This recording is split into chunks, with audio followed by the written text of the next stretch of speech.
Ok, je comprends, toucher 15 millions à l'année pour courir derrière un ballon, ça peut faire grincer des dents, hein. Pourtant, toutes ces stars des terrains sportifs méritent leur succès, et on va observer justement quelles caractéristiques font qu'ils arrivent au sommet.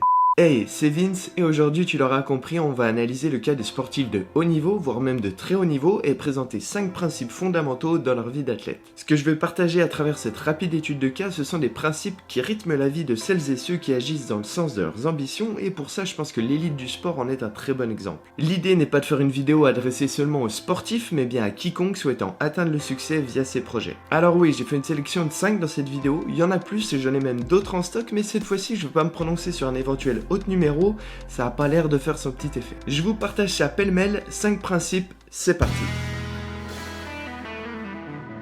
On commence par la base, le travail. On le voit et l'entend partout, le secret de la réussite passe par le travail. Si tu veux progresser, si tu veux performer, il va falloir passer du temps parfois désagréable dans l'activité qui te donne envie de persévérer, et justement, faut bien la choisir parce qu'il faut être prêt à faire des efforts, parfois pas toujours très sympas. On le voit avec les plus grands sportifs qui, même en vacances pendant l'intersaison, vont tout faire pour rester en forme et donc prendre un temps chaque jour pour travailler leur corps, etc. Alors qu'ils l'ont déjà travaillé tous les jours pendant toute la saison. La vie de sportif de haut niveau, c'est training tous les jours, c'est incontournable, c'est en forgeant qu'on devient forgeron. Et à une autre échelle, l'idée de travailler tous les jours, c'est de rester un maximum en contact avec ta pratique, d'en faire une habitude et donc d'être régulier à ce sujet.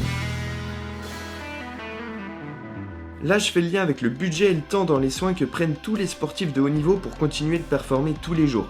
Ils ont bien compris un truc, leur corps est leur outil de travail et du coup ils passent autant de temps à le faire souffrir qu'à le bichonner. Masseur kiné, ostéo, compression, bain de glace, tout y passe. Pour la petite anecdote, un mec comme LeBron James claque 1 million de dollars par an pour ses soins. Mais en soi, c'est pas tant une dépense que ça, c'est même plutôt un investissement sur soi et sur son corps pour exceller dans son domaine et toucher le jackpot toutes les saisons. C'était pas prévu, mais du coup ça me fait mettre en avant l'importance d'investir sur soi et sur ses outils.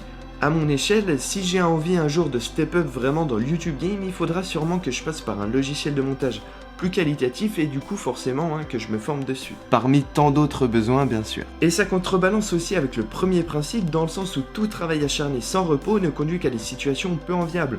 Pour le sportif, ça va être potentiellement la blessure, pour le travailleur, l'employé, l'esprit entrepreneur, ça peut être le burn-out notamment.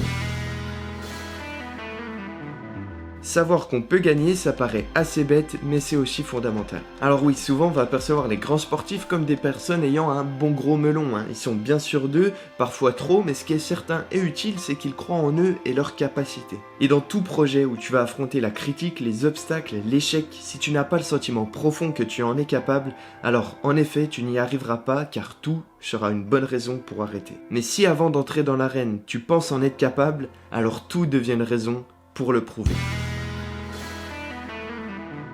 En tant que spectateur, on a souvent tendance à se dire que ces stars vivent leur meilleure vie et que ça doit être extraordinaire. Et c'est sûrement le cas. Sauf que les coulisses sont plus douloureuses que de fêter un but victorieux du pied gauche à la 91e. Ça demande de respecter des temps de travail quotidiens, un régime alimentaire strict, un mode de vie extrêmement sain et donc de tirer un trait sur beaucoup de plaisir dans la vie. La vie de personne à succès est une vie faite de sacrifices au service de son ambition. Et les nombreux reportages en centre de formation que j'ai pu regarder reflètent bien cette réalité. Encore ado, les potentielles pépites de demain sont rivés sur leurs objectifs et respectent un cadre de vie très rigoureux, bien loin de l'adolescence de la plupart d'entre nous. Se donner toutes les chances de réussir ne veut pas dire faire aucun écart ou encore ne jamais se laisser respirer, on est bien d'accord, mais c'est une mentalité plus globale et un objectif fixé en tête qui te laisse sur le chemin du succès, peu importe ce que tu fais finalement. L'importance du collectif n'est plus à démontrer, personne ne se fait réellement seul et la capacité à bien s'entourer est primordiale pour réussir une belle carrière. Que ce soit via des coéquipiers qui nous mettent en lumière, un coach qui révèle notre potentiel, un agent qui nous guide dans le sombre monde des affaires ou encore une famille qui nous soutient corps et âme, la réussite peut être le profit d'un seul homme mais est bien le résultat du travail de plusieurs. Alors, que tu sois dans un business en ligne, dans un projet créatif, dans le sport ou ne sais-je, ces principes peuvent réellement booster ton projet. Mais pour ça, les connaître n'est pas suffisant, il faut les redéfinir selon ton environnement et comme toujours, passer à l'action. Et en parlant d'action, il faut bien avouer qu'une jolie demi-volée second poteau nous fait vivre de bien belles émotions. Et ça vaudrait presque 15 millions. Ciao!